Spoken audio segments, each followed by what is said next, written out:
टाळी उडत का थोडीशी? वा वा, जय हो.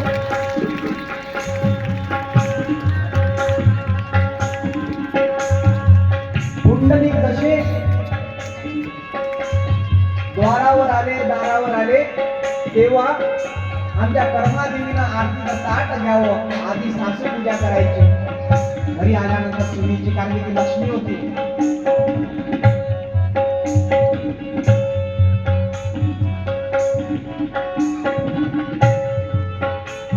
आणि उंबरट्यावर भरलेला कलश राहायचा धान्याचा, त्याला ओलांडला करून आत प्रवेश मागितला कर्मादेवीनं. आतमध्ये ये लक्ष्मी, तू माझी लक्ष्मी आहे, ये.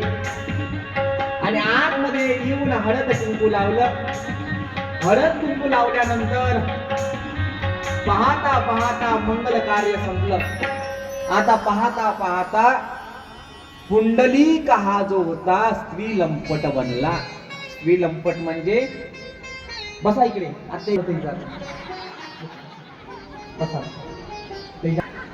आता पुंडलिकाचं लग्न झालं आणि पुंडलिक काय आता बायकोच्या हातात हात घ्यायचा, डोळ्यात डोळे टाकायचा.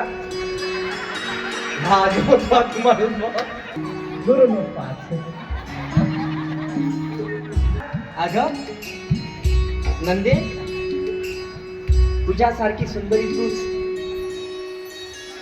एक जगाला एकच चंद्र दिसायला लागलाय. जगाला एकच चंद्र दिसायला लागलाय. मला दोन चंद्र आज पौर्णिमेच्या रात्रीला दिसून राहिले. एक चंद्र वर आहे आणि एक चंद्र तू आहे. वा वा, चंद्रासारखा मुकुट आहे. हा काळा डाग कुठून आला? थांब, मी पोचून देतो. लगेच घ्यावा कपडा आणि अलगद थोडासा पुसावा. तुझं सौंदर्य हे असं टिकून राहावं, याकरिता तू आता अजिबात काही काम करायचं नाही. इच्छा कोण म्हणायला लागली? नंदी म्हणायला लागली. असे का बोलता? एवढं तुम्ही माझ्यावर प्रेम करता हो? एवढं मला आत्म्यापासून तुम्ही मानता? एवढं तुम्ही, मी अति प्रिय तुम्हाला आहे. हो नंदी, तू मला खूप आवडतेस. तुझं रूप पाहून मी माझ्या मनात बसवलंय. या मनाच्या रूपाला मी आता झडू देणार नाही. आजच्या तारखेपासून तू अजिबात कोणते काम करायचे नाही. आताच पासून जे काही तुला लागलं ना ते मला सांग. आता हा स्त्री लंपट पुंडलिक पत्नीच्या मोहात पडला. पडल्यानंतर स्त्री लंपट झाला. पत्नीला काही करावं नाही याकरिता स्वतः तो पाणी तपवायला लागला. पाणी तपवायला लागला. नोहे नोहे हातामध्ये फुंकी घ्यायचा आणि समोर पुंडलिकाची पत्नी त्याला वारा घालायची. इकडे फिटणं चालवून इकडे हे वारा घालून राहिली. वारा घालायला लागली. वारा घालायला लागली आणि इकडे पाहता पाहता सासूबाई पाहायला लागले. अरे बापा, पुंडलिक लहानाचं मोठं केलं याला, मी कधी पाणी तपू दिलं नाही, आता भोगला करून राहिला. काही काही बाया म्हणतात ना, आधी तर घरात काहीच नाही आणत होता रे म्हणे तो, आता बायको आल्यापासून बरोबर केळही सुचते, सफरचंदही सुचते, सगळं काही आणतं नाही. तेलाची बॉटल बरोबर वेळेवर आणतं, पावडरचा डब्बाही आणतं, ते कोणती पुडी असते ती बरोबर आणतं, जे पाहिजे ते बरोबर आणतं. नाही आधी नाही सुचते तुले, बजारे करता नाहीये. नाही आधीचे लोक करते. हा बरोबर सुचून राहिलं याला. बर तरी बोलली नाही, चुपचाप राहिली बसली. जाऊ दे, नवीन नवीन आहे. पाहता पाहता पुंडलिकानं सर्व काम करावं. स्वतः भांडे घासायला लागला. हे हसायची. लगेच आपल्या गड्यातलं एक पोत कळावीन अशी अशी घुमवावी. इकडे लक्ष करा माझ्याकडे. हा, आणि पोत करत असताना इच्छा कधी कधी ते दातात घ्यायची. याला लाजणी म्हणतात. काही काही स्त्रियांना लाजता येत नाही. भल्या बयाड असते काही काही. काय सांगा तुम्हाला, काय म्हणतात तुम्ही, येता काय जाता काय, एवढंच बोलता येते. लाजणे हा अलंकार आहे स्त्रीचा. तिनं लाजावं. खटकन आपल्या पतीला कधी कधी असं करावं, इच्छा करावं, कधी कधी तिनं असं करावं, कधी कधी लाजावं. लाजणे हा अलंकार आहे स्त्रीचा, सौभाग्याचं लक्षण आहे. जी स्त्री लाजत नाही ती मैसाळ म्हणते. तिले एका जागी बसते, माशीने हाकलं. सांगायचं तात्पर्य एवढं, आता पुंडलिकाची पत्नी लाजायला लागली. अहो घाम आला असेल तुम्हाला, लगेच पदर घ्यायची आणि घाम पुसायची त्याचा. काय पुसते, अरे बाप. पुसायला लागले. तेवढ्यात कर्मादेवी जायची, पाहायची. कर्मादेवी जायची आणि पाहायची. बस, हा बरोबर पाहायची. बरोबर आहे, बरोबर. टाळी वाजवा. डिस्को बोलते घेऊन जाग्यावर बसायची. आता म्हातारा माणूस काय बोलल बाबा दुकानच्या मनामध्ये. नाराज नाराज. माझ्या कुंडलिकाला मी इतकं तितकं नाही करू दिलं. हातामध्ये दुधाचा ग्लास द्यायची, भांडे हातामध्ये ताट द्यायची, सर्व काही. पण हा पत्नीच्या मोहात एवढा पडला की काय सांगावं. एकीकाळी कुंडलिक भांडे घासल्यानंतर धुणं धुवायला लागला. हातामध्ये चोडी घेऊन आली. आधीच्या स्त्रिया चोड्या घालायच्या, झांपर ज्याला आपण म्हणतो, झांपर घेऊन आली. अहो एवढं धुवून देता का, एवढं धुता का. तो म्हणायला लागला, ठीक आहे ना, तू काही करू नकोस, मी पाणी आणून देते. काही अजिबात नाही, तुझं सौंदर्य कमी होईल. ही स्थिती कर्मादेवीनं पाहिली आणि दाय दिशा जिन्यावरून उतरली, धडधड गेली आणि दाय दिशा आपल्या सुनीच्या कानपठावर लावली. अगं माझ्या पुंडलिकाला तू तुझी स्वतःची चोडी धुवायला लावते. त्याला काही समजत नसेल तर स्वतः लढायला लागली. कोण? नंदिनी, पुंडलिकाची बायको. फुंडू लढते, नाटक करते नवऱ्याच्या समोर. लंपट असतात काही स्त्रिया, नाही का. सोंग करायला लागली आणि या सोंगानं भावला पुंडलिक आणि धड दिशा आपल्या स्वतःच्या पत्नीला नव्हे तर आईला कानावर त्यानं लावली. तेवढ्यात जानू ब्राह्मण आले. हा प्रकार पाला खाली पडली. कर्मादी पडली. आपल्या स्वतःच्या बायकोला जेव्हा दुसरा आपला स्वतःचा मुलगा मारतो तेव्हा अंतकरण भरून येतं. त्या क्षणाला बाप गरम झाला जानू विप्रो आणि दर दिशा आपल्या पोराच्या कानफटावर लावली.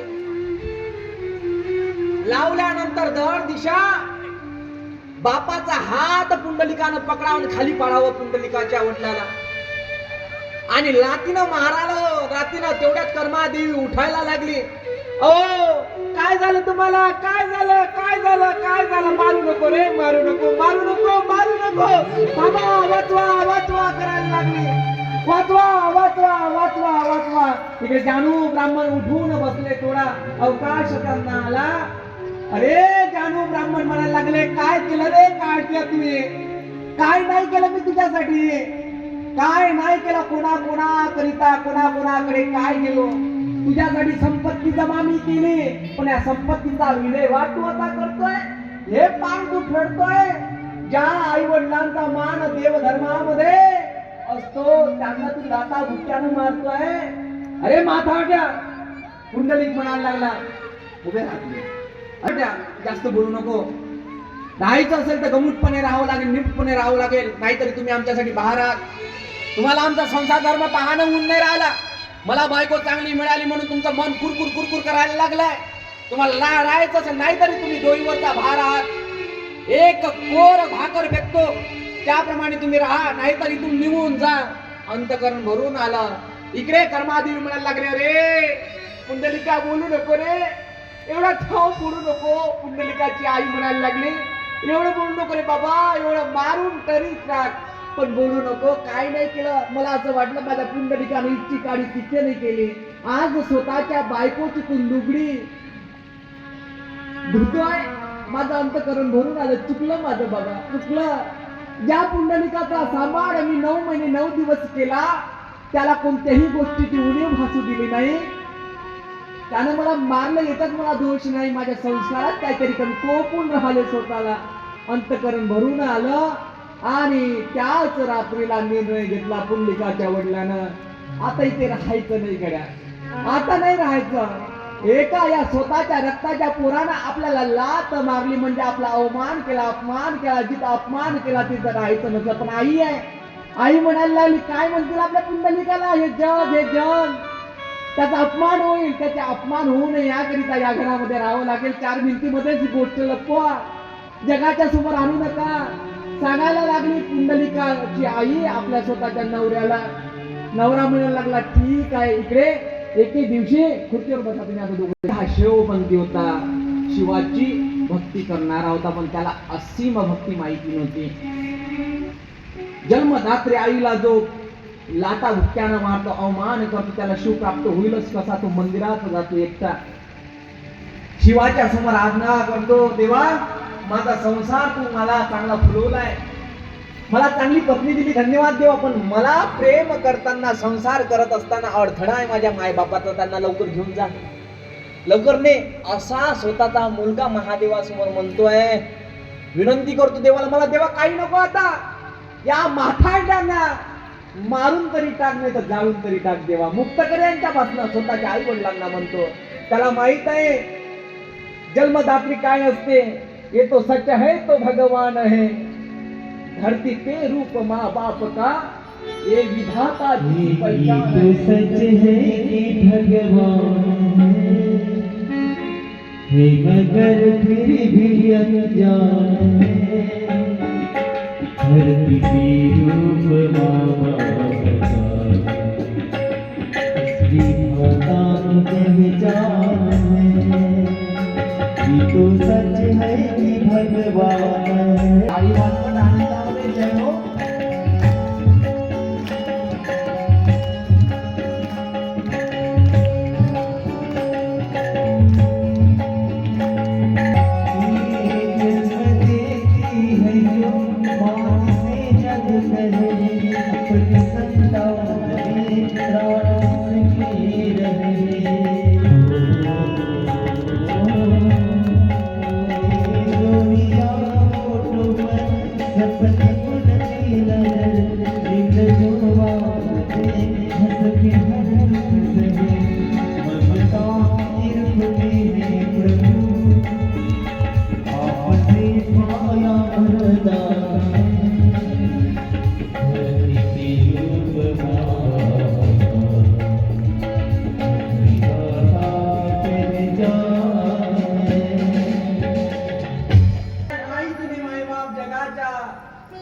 साक्षात जगामध्ये जर ईश्वर देव पाहायचा असेल तर आई वडिलांमध्ये पाहावा.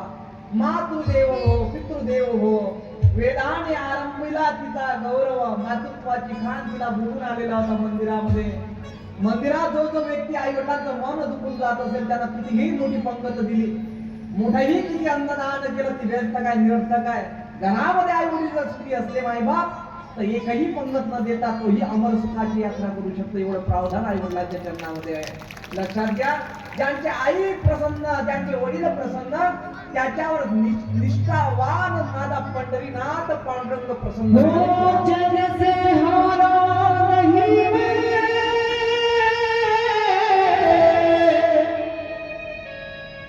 सुख से हारा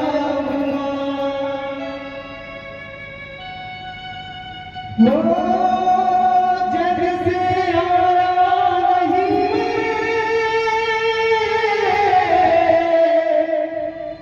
खुद से हारा हूँ. माहिरे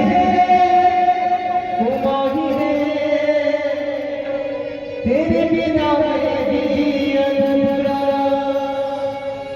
ओ माहिरे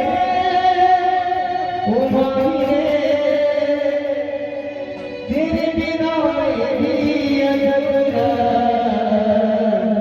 मेरे परछाई उठा सदा, माई तेरी चोरिया लहराए,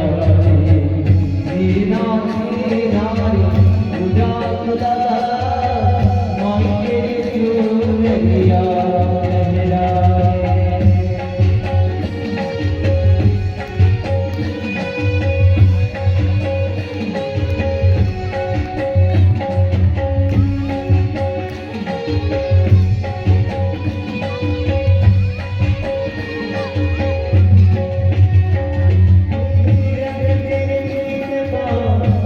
तेरे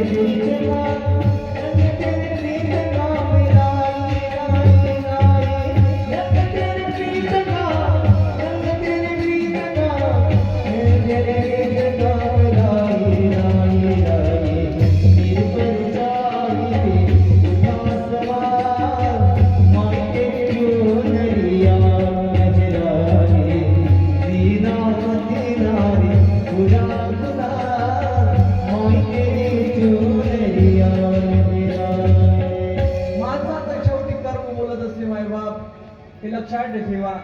या दास सोपांचं स्वतःचं लिखित ऐका मायबाप. कोणाची जीभ बोलते, कोणाचा हेतू बोलत असतो जगाच्या पाठीवर, कोणाचा पैसा बोलतो मायबाप, कोणाचा वेळ कधी कधी बोलत असतो आणि कोणाचं पदही बोलते. पण शेवटी मरत असताना माणसाचं कर्म बोलत राहते. हे लक्षात ठेवा. कर्म बोलत राहते, कर्म बोलत राहते. म्हणून माणसाचं कर्म हे निश्चित असलं पाहिजे, पवित्र असलं पाहिजे, पावन असलं पाहिजे. इकडे आई वडिलांना लात मारते एकीकडे आणि एकीकडे शिव पंथाची उपासना करतो. शिव पंथाची एवढे करा. उभा झाला कुंडली आणि दाड दिशा त्याला झाडाच्या खाली उभं राहून त्याला एक पंढरीची वारी म्हणजे काशीला जाणारी वारी दिसली. काशीला जाणारी वारी ज्ञानोबा तुकोबाच्या गजरामध्ये येते आहे. ज्ञानोबाचा तुकोबाचा गजर त्यानं ऐकला कानावर आणि एकीकडे त्या एका व्यक्तीला त्याने विचारावं ही वारी कुठून येते आहे.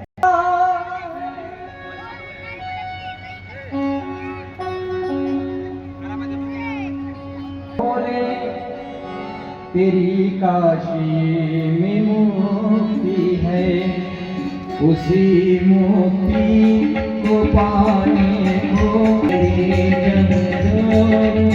सुन सुन के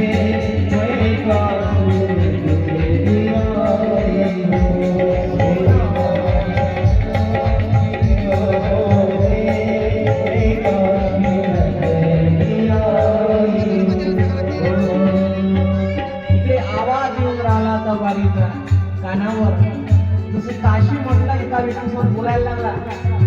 कुंडलिक बोलतोय ही एक कुठेतरी यात्रा, कुठेतरी वारी तीर्थयात्रा पण लागला काशीला. काशीला काय मुक्तीधाम आहे. तिथे म्हाताऱ्या लोकांना मुक्ती मिळते. मुक्ती मिळते तिथे काय गंगा आहे, गंगा त्रिवेणी संगम आहे, सरस्वती यमुना गंगा आहे.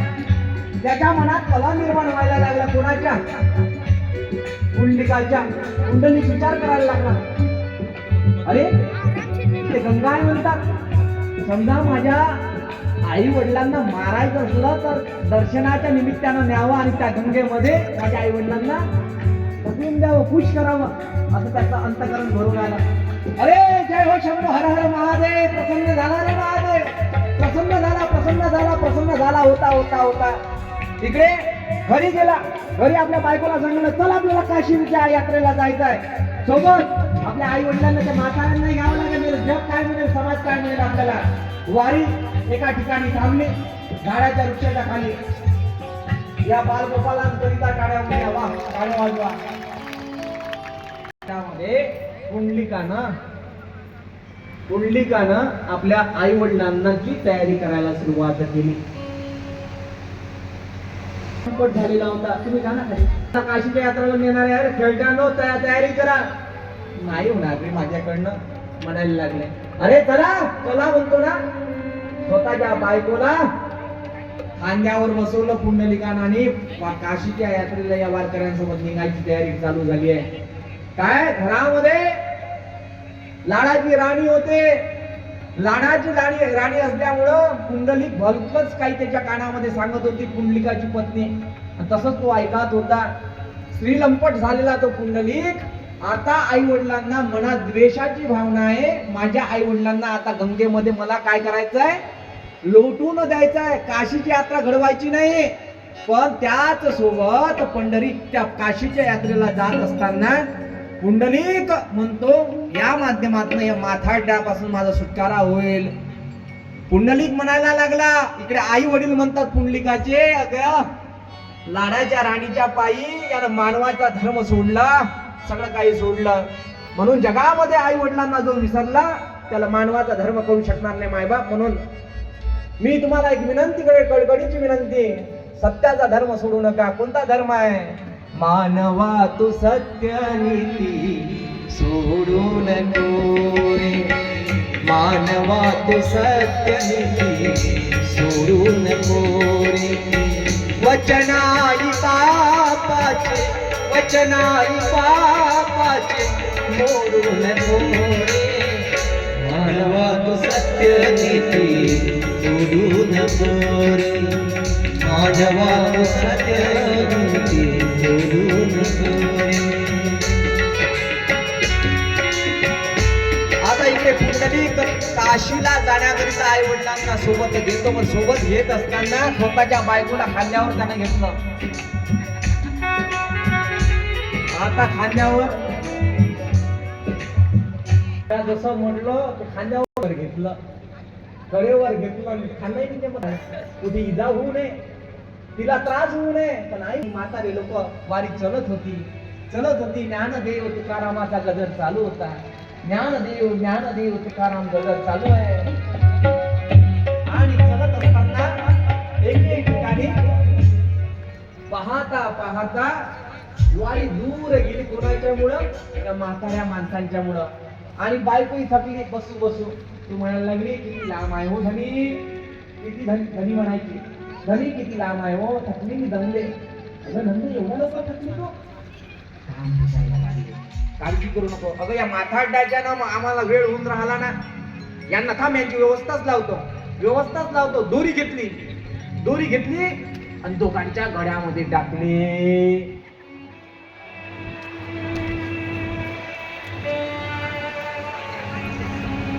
आणि थांबा, तुम्ही असे कसे येता?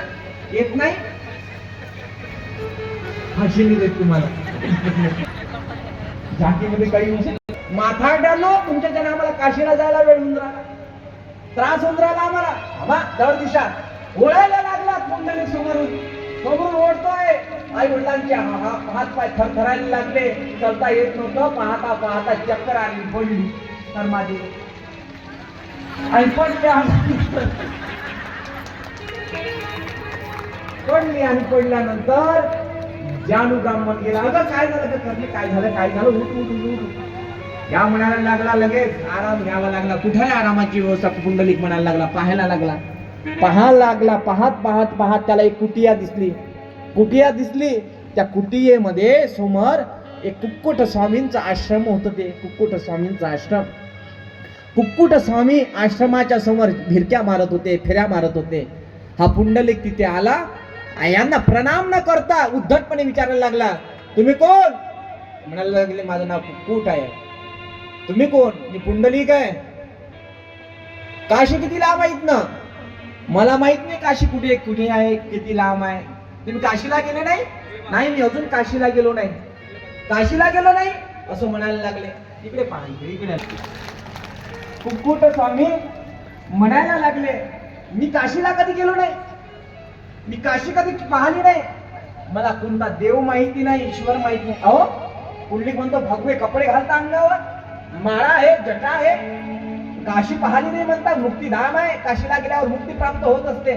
मला मुक्ती काही करायचं नाहीये. तुम्हाला राहायचं असेल, 5 मिनिटं पाणी प्यायचं असेल तर पिऊ शकता तुम्ही. माझ्यासोबत जास्त काही बोलू नका. पुंडलिक असं म्हणतो. तिकडे कुक्कुट स्वामी म्हणतात, मला सेवा करायची, मला सेवेला जायचं आहे. कुक्कुट स्वामी आश्रमात जातात, आपल्या आई वडिलांची सेवा करतात.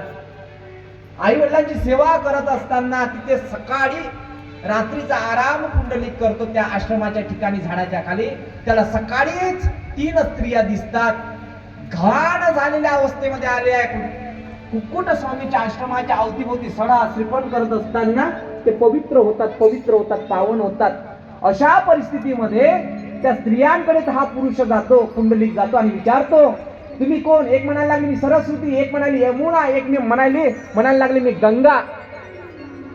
यमुना, सरस्वती आम्ही आमच्या जवळ येऊ नको, तूच दूर राहा. तुझ्या पापीयांसारखं असल्यामुळं आम्ही काय झालो आहे? पापी झालो आहे, अपवित्र झालो आहे.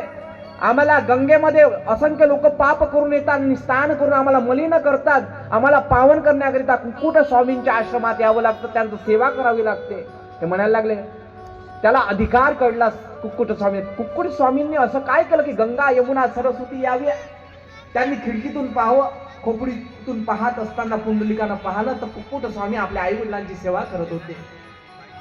आई वडिलांची सेवा करत पाहत याचं अंतःकरण भरून आलं. ग, आई वडिलांच्या सेवेमध्ये एवढी ताकद आहे म्हणून त्यानं सर्व काही सोडलं. पुंडलिक आपल्या स्वतःच्या आई वडिलांच्या जवळ गेला. जानू ब्राह्मणाच्या गळ्यातला दोर काढला, आईच्या गळ्यातला दोर काढला आणि साष्टांग लोटांगण पुंडलिकानं आपल्या आई वडिलांवर घातलं, पायावर घातलं आणि ढसा लढायला लागला. बाबा चुकलो मी, बाबा चुकलं, आई चुकलं, आता असं पुन्हा होणार नाही. अरे पुंडलिका असं काय करतो? उठ बाळा उठ बाळा, ही आई आहे माय बाप. उठ बाळा उठवायला लागला जानू ब्राह्मण आपल्या पुंडलिकाला. मिळवणं झालं, आलिंगन दिलं. लढू नको बाळा, लढू नको रे बाळा, मी तुझा वडील आहे. आई मी खूप पापी आहे, मी अधम पाप केलं. त्याच दिवसापासून पुंडलिक हा भक्त पुंडलिक आपल्या आई वडिलांचा झाला आणि स्वतःच्या आई वडिलांची सेवा. वर या आता सगळेजण. पुंडलिक मांडी घालून बसलेला आहे, तिकडे तोंड बसलेला आहे. त्यांचे वडील त्यांच्या मांडीवर डोकं आहे. बरोबर इकडला देहभान सर्व काय आईच्या आणि वडिलांच्या भक्तीमध्ये. आईच्या आणि वडिलांच्या भक्तीमध्ये जो विसरतो तो भक्त पुंडलिक होतो, हे लक्षात ठेवा. ज्या कोणाला असं वाटत असेल मी पुंडलिक झालो पाहिजे आणि माझ्या घरी साक्षात विठ्ठल आयला पाहिजे, त्यानं आजच्या तारखेपासून आजच्या कथेपासून कधी दुःख देऊ नका. पाय दाबता आले नाही तरी चालेल, पण घरी किंवा शेतातून आल्यानंतर तिच्या चेहऱ्याजवळ जा आणि प्रेमाचा हात फिरला. जेव्हा जेवली का काही एवढं जरी विचारलं ना तरी तुमची सेवा झाल्याशिवाय राहणार नाही मायबाप. या दास सोपानाचे शब्द लक्षात घ्या. हा पुंडलिक भक्ती करतोय, रात्रंदिवस सेवेत तन्मय आहे. एवढ्यात झाला पुंडलिकाची भक्तीचा पुंडलिकासाठी उभा राहिला विठुबरी. भक्त पुंडलिकासाठी उभा राहिला विठुबरी. धनी बनाविला कोणा विठुरायाची.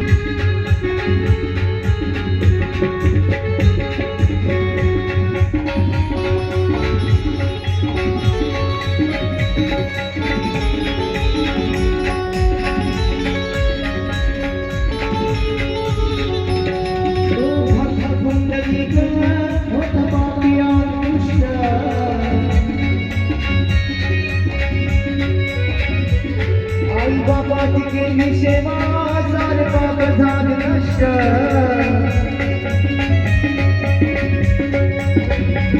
भक्तिभावाने भंडारा आता विजयाची घडी. भक्तिभावाने भंडारा आता विजयाची घडी. निराळीला पाना विठुरायाच्या घरी. निराळीला पाना विठुरायाच्या घरी.